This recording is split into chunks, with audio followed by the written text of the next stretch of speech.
دیکھیں جی ماشاءاللہ کتنے زبردست پرندے کھا پی رہے ہیں، جانور ریبٹس وغیرہ بھی کھا رہے ہیں۔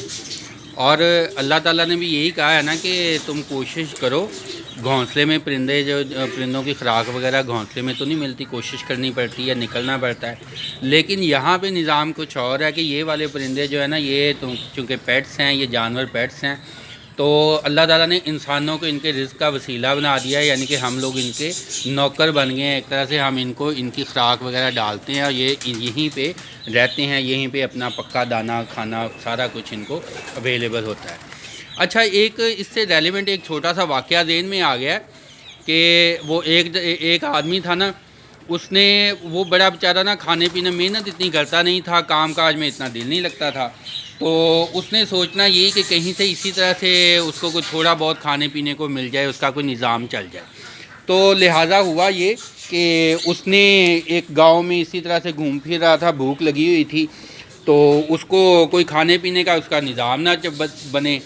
اس نے سوچا چلے فلاں باغ ہے وہاں پہ جاتے ہیں، وہاں جا کے کوئی کھانا وانا کھاتے ہیں۔ تو وہاں باغ میں گیا تو دیکھتا کیا ہے کہ وہاں پہ ایک پھل کھانے ہی لگا تھا، مالی نے پیچھے پڑ گیا، وہاں سے بھاگا اور بھاگا وہ چلا گیا جنگل کی طرف۔ اب جنگل میں اس نے ایک عجیب واقعہ دیکھا کہ ایک بھیڑیا جو ہے نا، اس کی پچھلی ٹانگیں جو ہیں وہ خراب ہیں، نہیں ہیں، اور وہ وہاں پہ بھیڑیا جو ہے بیٹھا ہوا ہے، اور وہ سوچ میں پڑ گیا کہ یہ خوراک کہاں سے کھاتا ہوگا، یہ پلتا کیسے ہے۔ اتنے میں دیکھتا ہے کہ ایک شیر آتا ہے، آ کے اس کے پاس گوشت کا ٹکڑا رکھتا ہے اور بجائے اس کے کھانے کے وہ چلا جاتا ہے۔ اب یہ آدمی چھپ کے دیکھ رہا تھا سارا کچھ، اس کے دل میں آتا ہے، یہ کہتا ہے لو جی شیر کو جو ہے وہ خوراک شیر نے ڈال دی ہے بھیڑیے کو، تو مجھے بھی کوئی نہ کوئی اسی طرح سے خوراک ڈالے گا، مجھے بھی کھانا ملے گا۔ وہ ایک ٹیلے کے اوپر جا کے بیٹھ جاتا ہے۔ اب ٹیلے کے اوپر بیٹھا دیکھ رہا ہے، گھنٹہ گزر گیا، 2 گھنٹے گزر گئے، لوگ گزر ہی نہیں رہے۔ اگر کوئی گزرتا ہے تو اس سے بس ویسے ہی کوئی اتنا زیادہ پوچھتا نہیں ہے کھانے دانے کا۔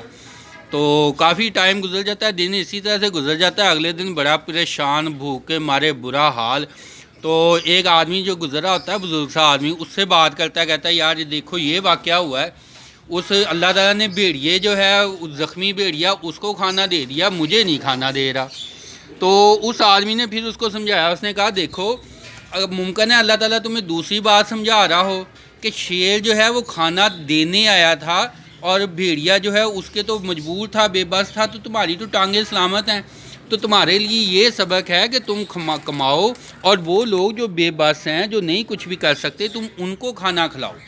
تو لہٰذا تم تھوڑی بہت ایفرٹس کرو، تم یہ مانی نہ لو کہ جی ہر وہ نکمہ آدمی جو ہوتا ہے نا، ہر بات میں نکمہ رہنے کا حل طریقہ ڈھونڈ لیتا ہے، اس کے فوکس ہی اس طرف ہوتا ہے۔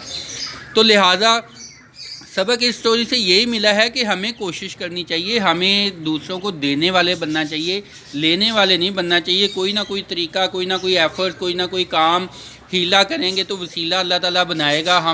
اگر ہماری پریشانیاں بھی اسی طرح سے ہو جاتی ہیں، مسئلے مسائل ہو جاتے ہیں، پریشانیاں ہو جاتی ہیں، کوئی کام وہ بھی ہمیشہ رہتے نہیں ہیں، ان کا بھی حال نکل آتا ہے۔ بس انسان کوشش کرتا رہے اور امید کرتا رہے تو انشاءاللہ اس کو کامیابی بھی ملتی ہے، رزق بھی اللہ تعالیٰ دیتے ہیں، کوئی نہ کوئی سبب لگا دیتے ہیں۔ بس یہ ہو کہ بہت زیادہ بڑے بڑے رزق نہ لیں کہ اپنی جو پیسے جمع پونجی پاس ہے وہ بھی جاتی رہے۔ محنت کریں گے تو محنت کا یہ ہے کہ کمائے کہ اللہ تعالیٰ کوئی نہ کوئی سبب لگائے گا۔ تو دعاؤں میں یاد رکھیے گا، like share and subscribe. See you again, اللہ حافظ۔